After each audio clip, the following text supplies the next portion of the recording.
We have a new album called Distant Voices, New Worlds, Songs, Landscapes and Histories, featuring the compositions of Shirley J Thompson, Evelyn Ficarra, Rowland Sutherland, Matthew Sheeran, and myself. And I'm delighted to say they're all on this call with me, which is fantastic. Very excited about launching this CD, this new album. Just to say, first of all, this album is called Distant Voices. And what's that about? It's about discovering poetry through music, or through discovering the voices of poems and texts, but critically through music, and also thinking about their relationship to both culture and to landscape. So thinking about it, that's distant in the sense of reaching back into the past. So we've got some texts by 18th century writers and some texts by literally 2024, but also making those voices vivid. That's the key thing. How can we make those voices sing again and rediscover them through contemporary music? So that's really at the heart of it. So at the heart of the album, we've got 4 new songs written especially for the Orchestra of Sound and Light by my eminent colleagues who are with me on this call, using text specifically about the South Downs. That's the key thing. We're very interested in the relationship between music and the South Downs. And the texts are from 1773, 1787, 1800, 1937, and 2022. And each song has a companion piece as well, an instrumental companion piece. And also thrilled to say that we have Matthew Sheeran also contributing a beautiful piece to this project, which is another, what's the word, riff on the idea of instrumental and vocal music, because, well, we'll come to it, but there's a fascinating relationship between early vocal music and modern instrumental music. So Shirley, could you just maybe introduce us to your song, and also maybe say a bit about why you were pleased to be drawn into this project, because we were obviously delighted to have you on board. Okay, thanks very much, Prof Ed. I love songwriting, and I've written many. I've always been drawn, or often been drawn, to write songs via words that inspire me, poets that inspire me, writers that inspire me, topics, so projects that inspire me. So the idea of the South Downs, countryside, strolling through the countryside, that's for me something that's ideal. For me, walking through the countryside or my local park is communing with nature. It's a sacred, almost a sacred thing for me. So I was immediately drawn to the project for that reason. I chose Phyllis Wheatley's poem, A Hymn to the Evening, because it's about communing with the countryside and her take on nature as divinity, as a place of having a spiritual experience. And that precisely appeals to me in what I try to do with my work. I mean, I see music as a very kind of sacred act, creative music as something quite sacred. And I love the grace, the dignity, the profundity of 18th century writing in a way that I don't think we write like that in the 21st century. I'm in a way nostalgic for that kind of grace and graciousness that you find, or you can find, in 18th century literature. I mean, for example, I'm a massive fan of Jane Austen. I love her humour. I love the humour. I love her the way that she injects sort of politics into her writing, but in such a subtle and almost comedic way. I love 18th century writing. So A Hymn to the Evening, I've already set the words A Hymn to the Morning for another project. And when you asked me to think of another poem to set, I'd actually was thinking at the time of setting A Hymn to the Morning, setting A Hymn to the Evening, and I couldn't choose between the two. So this was actually a golden opportunity for me to now set Mm. a hymn to the evening, because I had been thinking of it, and the context was right Mm. for the project as you described it to me.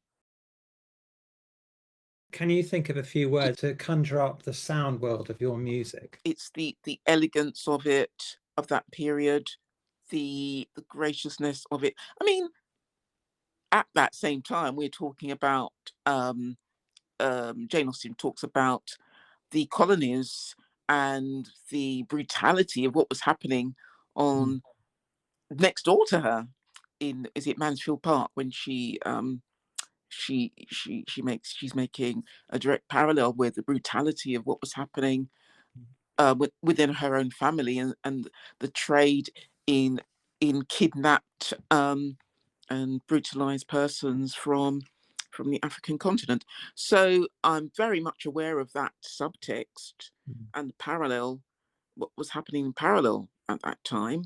And that is something that's always I've always been aware of with classical music, or music of that period, really, from the night the 16th, 17th century, 18th century, 19th century. I've always been aware of that, the parallel Mm.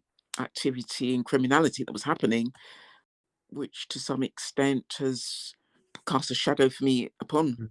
the music.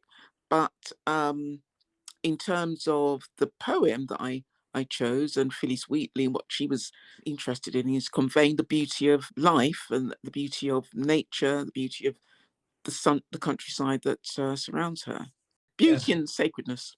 Yeah, thanks very much, Shirley. That's completely fascinating. Just so you know, I was at an event the other day at Sussex, and a colleague of Evelyn and mine, um, Margaretta Jolly, who writes on who does research into something called life writing. So she's very interested in people's actual experiences of life. She was like taught, she gave us a plug for the new album, which was really nice because the context was about artistic responses to the South Downs. And she actually referred to your piece because she'd listened to it, and she was talking about what you said here, the majesty, the beauty of nature, and how that is actually expressed through the music. And one thing made me think was that somehow you're possibly conveying the actual feelings of the person walking in the landscape, of Phyllis Wheatley walking in the landscape. That's exactly what I'm trying to do. Yeah, okay, convey Right. her Yeah. feeling of walking through the landscape. Yeah. And to Evelyn, why were you drawn to this project? Why were you pleased to take part in this project? Yeah, thank you. Yeah, thank you so much for inviting me onto the project. It was just a really lovely opportunity for me to think about this place, the South Downs, where I work. You know, I work at Sussex University, which is in the Downs, and I sit there in my office having my thoughts and then interacting with students, and occasionally I make myself like walk out into the Downs and look around and then run back to my office and so on. So it's like this presence that is there, and so it was a really interesting challenge for me to engage with it. And the way I managed to engage was that I have a very dear friend, Valerie Whittington, who is a poet who's lived in Brighton for most of her life and who walks on the Downs a lot and knows them well and has a very, very, I would say, quite intimate response to them. And she and I have worked together on a number of projects where she's written words that I've set to music. So she was the obvious person to wrap into this. And then she's also really aware of my obsession with sound, and particularly my interest in birdsong. And she said to me, this was before you invited us on the project, she said to me one afternoon, Evelyn, the larks are out, you've got to come and hear them. And she drove me onto the Downs where there were larks so that I could record the sounds of the larks. So, you know, it was maybe, I don't know, 2, even 3 years later when Ed, you came to me and I thought, oh, it's going to be a piece about the larks. I finally get to use that amazing lark recording that I made with Val. And I'm sure that Val has some poems about the South Downs tucked away somewhere. So I went to her and she produced this sheaf of poetry, which she very generously gave to the project. I think she let some of the student composers use the words as well. And then Val is very tolerant of me because I am someone who I find it hard to set poems word for word. And I find for me that every word has a such resonance and depth and meaning that I don't need that many of them. So I sort of ranged through her poem and to find images that for me really spoke to the lark song. And she had a few key phrases that made me. So, what I was trying to do, I'm trying to imagine myself into sort of the otherness of a different species. And what would it be like to actually be a lark?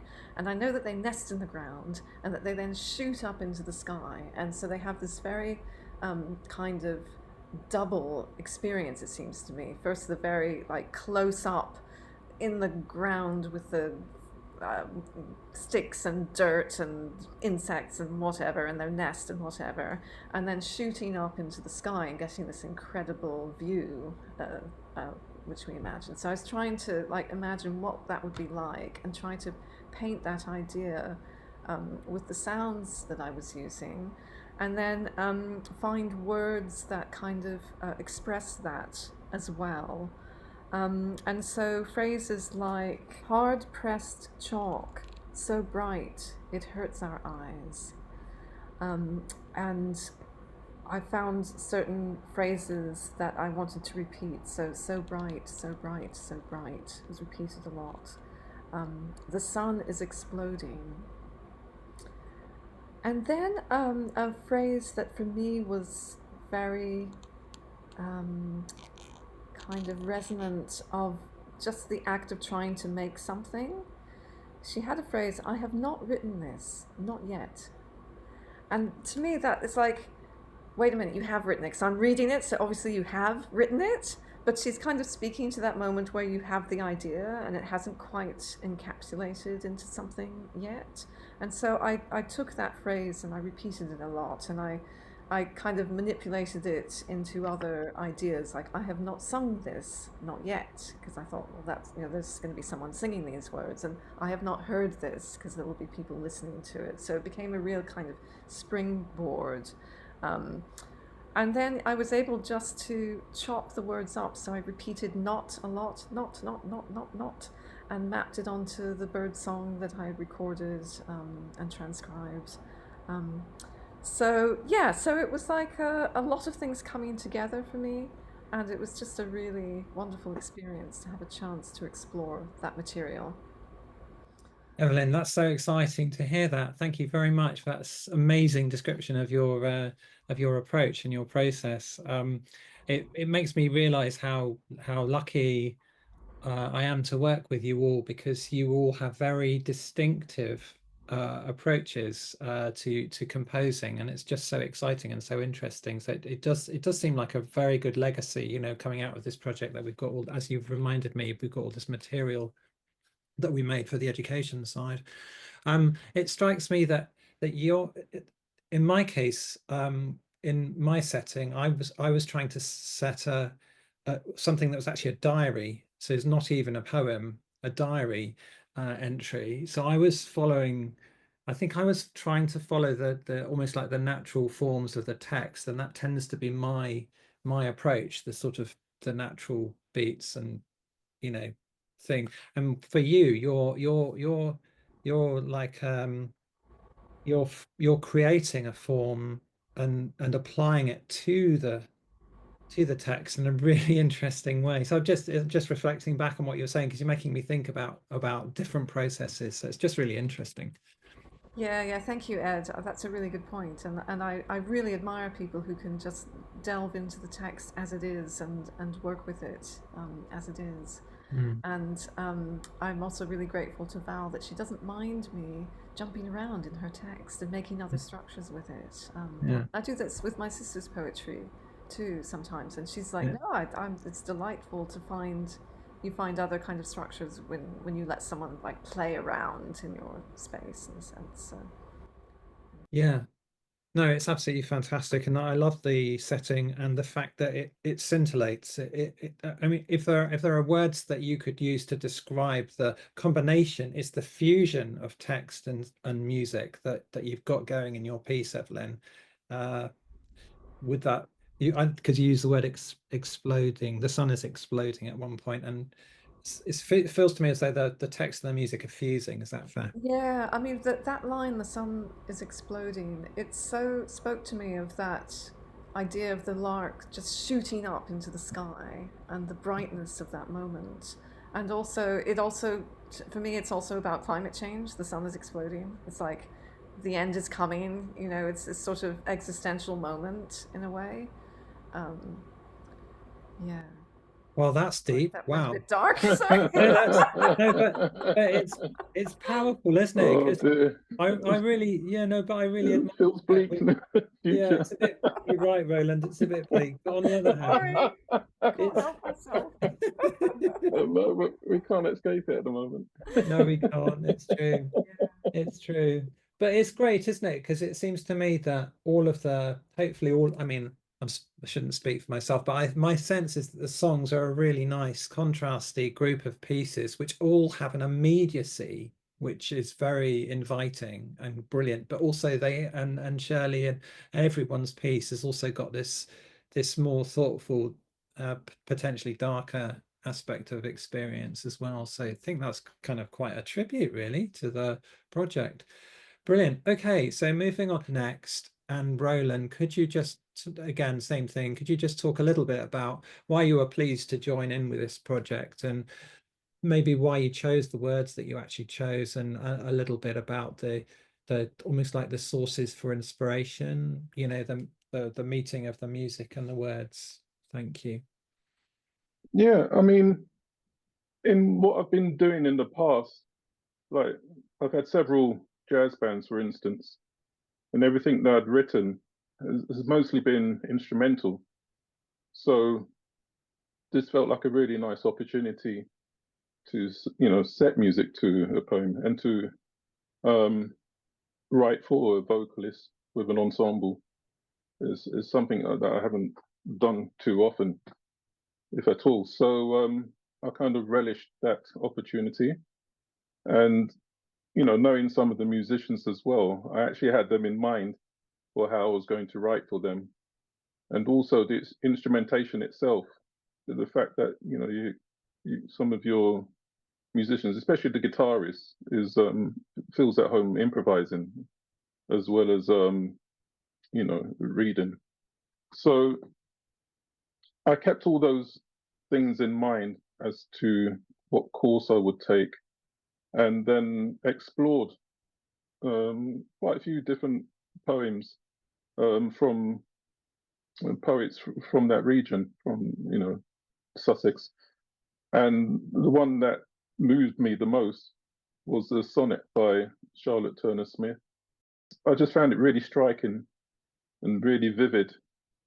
And it actually doesn't leave, well, to me, it didn't leave too much to the imagination.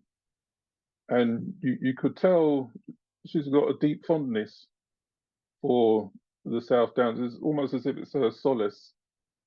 And, she'd gone through a tough time in life, especially with her marriages and things. So in a way, it was almost as if it was a refuge, I guess. I don't know. That's the impression I get.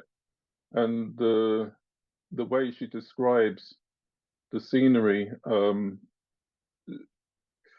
you can imagine her going for walks through the different seasons because she talks about the seasons and how it affects the land. And so, when you reach winter, the bleakness of it, the withered, how things look withered and dried up, the bones are dry. She describes the chalkiness. The descriptions are amazing. And the birds of prey. There's an airiness at times.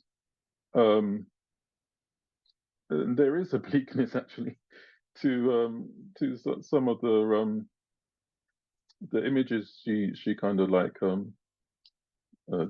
describes. So yeah, I just felt I could really, relate to it and find something poignant and sensitive for her text. and I think also I wanted to explore setting something of a early period, musically, just to kind of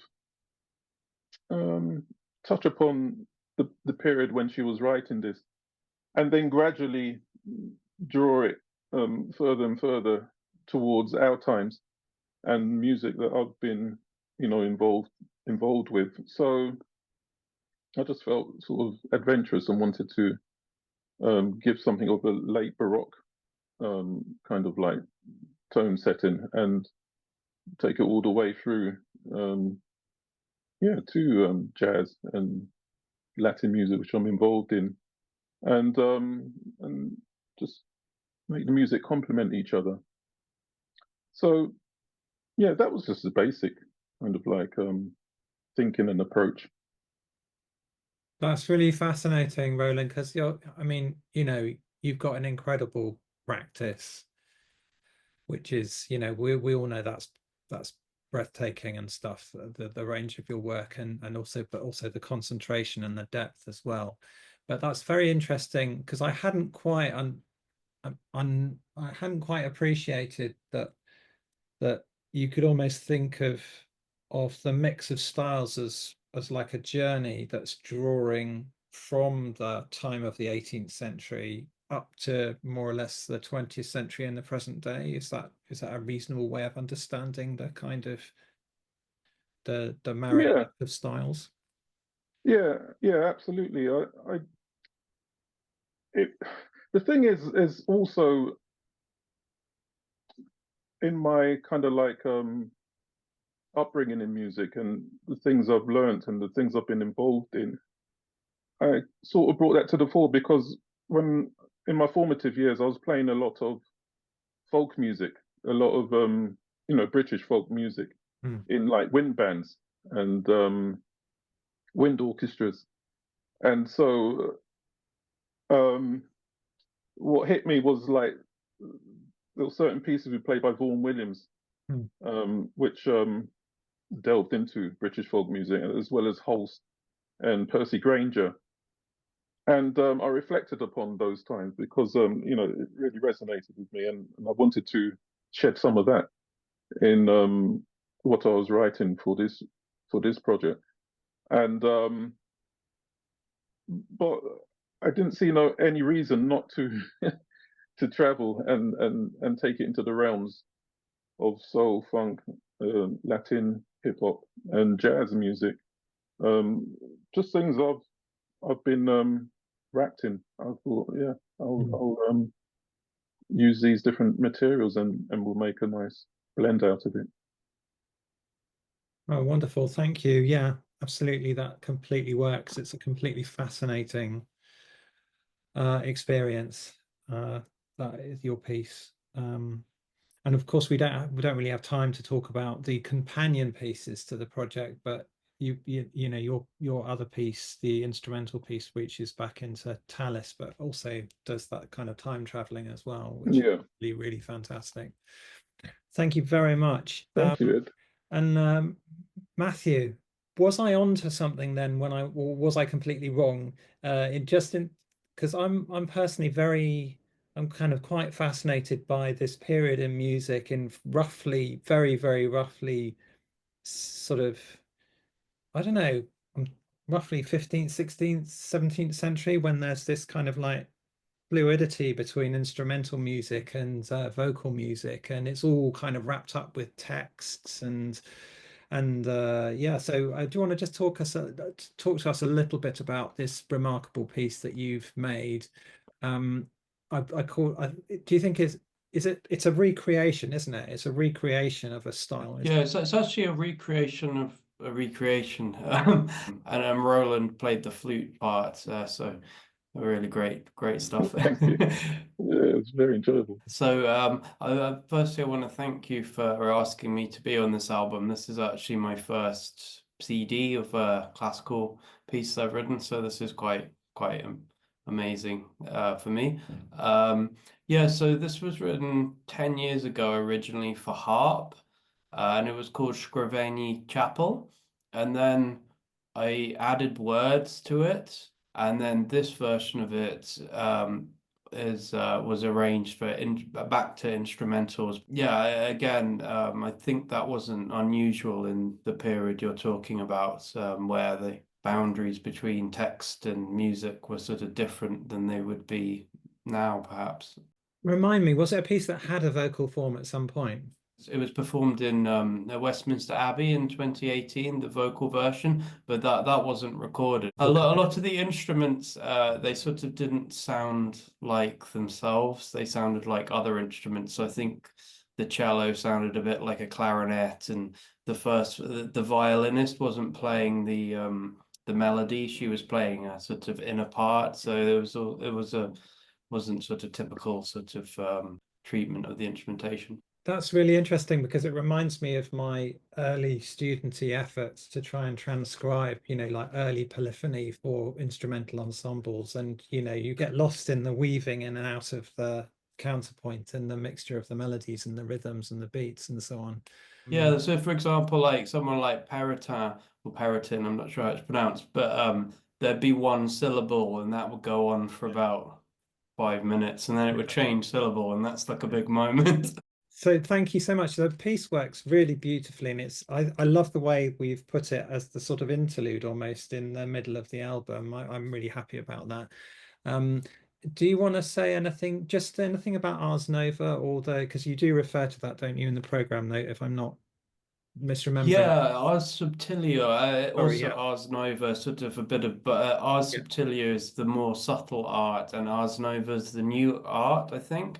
This was very radical sort of music, very rhythmically complex, very stylistically, it's very distinct. Yeah, so I just liked that music, so I wanted to write something inspired by it. Intricate polyphony. Wonderful. Thank you very much, Matthew. Really appreciate that.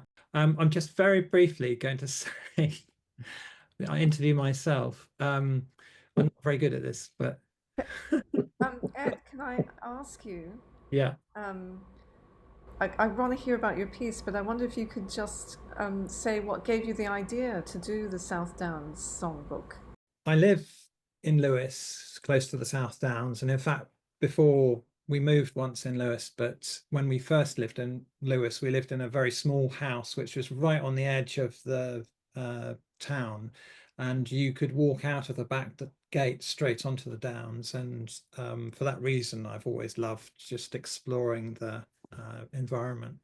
And I've become increasingly aware that through various projects I've done recently, that as well as having a long history of a relationship with people have to a large extent shaped the look of the landscape, the South Downs, and farmed it, obviously. But there's also a huge cultural heritage, a cultural history. And so our colleague Margaretta invited the Copper family to come and sing at the university library quite recently, and that was completely amazing because they were talking about the purposes of music, which are fundamentally to bring people together. I think it was the son of Bob Copper who, remembering the 1970s when they were all as a family together and what that meant, coming together, just singing songs, just completely fascinating. And of course that's all linked to landscape. The music arises sort of almost naturally from living in the landscape. So very interested in that, and also very, very aware, of course, of both painters and writers and poets that have lived for hundreds of years in the landscape. So from all those kind of feelings and awareness, I suppose I developed a project that was a little bit partly about an education project and partly about a songs-based project. And so that's where it came from. I think I had this hunch that if I asked a number of composers to work on this, we could produce something that was both kind of coherent response and also mixed and interestingly varied, to explore that idea of history, culture, and landscape in a local situation, this of the South Downs. I think that's roughly it. That's where it came from. So it evolved obviously through a number of factors, but yeah, that's where it came from. It's brilliant. That's really interesting. And I also am curious how you came to find your text and what made you think about going to, well, tell us the story about where the text is from and all of that. Thanks, Evelyn. There is this amazing archive called the Mass Observation Archive, which is based at the University of Sussex in a special library called the Keep. And since 1937, they've been inviting everyday people who aren't famous, to write about their experiences. And the people who devised it, I'm not an expert on this at all, but the people who devised this in the first place had this vision that if they asked people to write about what they're thinking about and what they're doing on a specific date each year, they would capture a sense of the nation's preoccupations, and that's exactly what they did. So there's this vast archive of people writing about their experiences, and it's very interesting because the voice is often talking about everyday life, going shopping, how annoying the neighbors are, that the usual stuff. And then you suddenly get these, and I wonder what's going to happen in, talking in 1938 about the international situation, because people read the papers as well. And so you have this sense of, my goodness, there's a really powerful sense of time, a particular moment, just captured basically and living on. So I was very interested in that. And the other thing I was trying to do I was reading it through for some reference from people who were based in the South Downs or in towns or villages across the region because of this project. So I realized that I was very interested in the possibility of honing in on this. So that's what I was looking for. And I eventually found Marion Robinson, who in 1937 was in a place called Felpham, which is near Bognor Regis. And I love her diary entry because she just talks about her setting, which is just in a modest seaside bungalow, which is furnished, so it must be rented. And she gets annoyed by the get-rich-quick bourgeoisie who all let their bungalows in summer to come and go visitors, and they come down in their shorts, beach slacks, sunbathing garments, and bathing suits, and mostly burn bright pink. So she's kind of like, other people are quite annoying, but then suddenly she starts talking about how life is annoying, but then she suddenly looks out into her garden and sees the South Downs, and this raises her spirits. So even though she's slightly oppressed by the headline in the Daily Herald, which is that about Stalin and China and things like that, she has this amazing timeless, which we can all relate to that, can't we? Because Shirley, you were talking about the amazingness of just being able to walk out in the Downs or whatever. And we can all relate to that. We can relate to that with with Phyllis and with Rowland, your wonderful poet. Charlotte, thank you. And Val, of course. They're all just singing to us from different moments in time, and essentially talking about the sublime is a bit too fancy a word, but the transcendent experience of just a sunset or hearing birds in the blazing sunlight and things like that. So yeah, so that's what Marion does. She suddenly talks about the superb skyscapes, and there's even a reference to William Blake, which I really enjoyed because I was also at the time preoccupied with another project that to do with Paradise Lost and William Blake and stuff like that.